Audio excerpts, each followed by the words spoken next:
protests in the U.S. are defined by their chants. But imagine hearing nothing.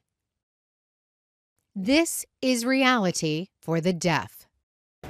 But not today. Volunteer interpreters are explaining everything through sign language. You know, I've seen police brutality, and my family has been through that themselves, and I experienced it as a Black person. I'm an interpreter myself, so I want to make sure that I can tell that story and provide that culture. Here's how it works. A hearing person listens to the day's schedule. He signs what is said to Williams.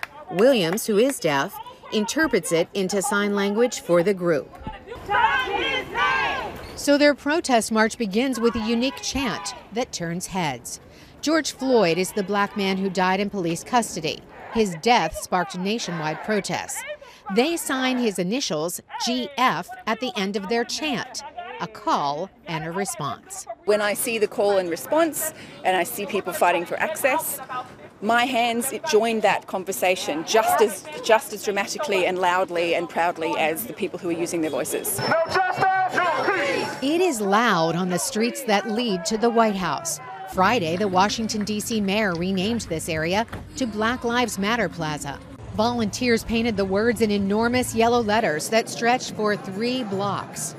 A heavy reinforced fence separates protesters from the White House complex. Police are absent, except to barricade streets.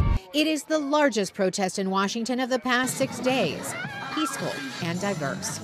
The deaf are here with the Black, Indigenous people of color with disabilities. Many have higher risks for the coronavirus.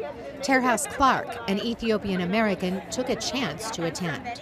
It's a pandemic, so it was worth getting sick over and possibly getting a disease because I'd rather die for my social justice instead of survive and being oppressed by my country.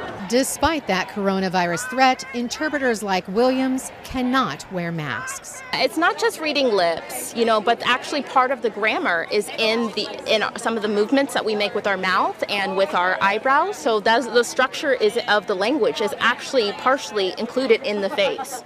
This group's message isn't all that loud, but through their silence, they are heard. Carolyn Pursuti, VOA News on 16th Street outside the White House.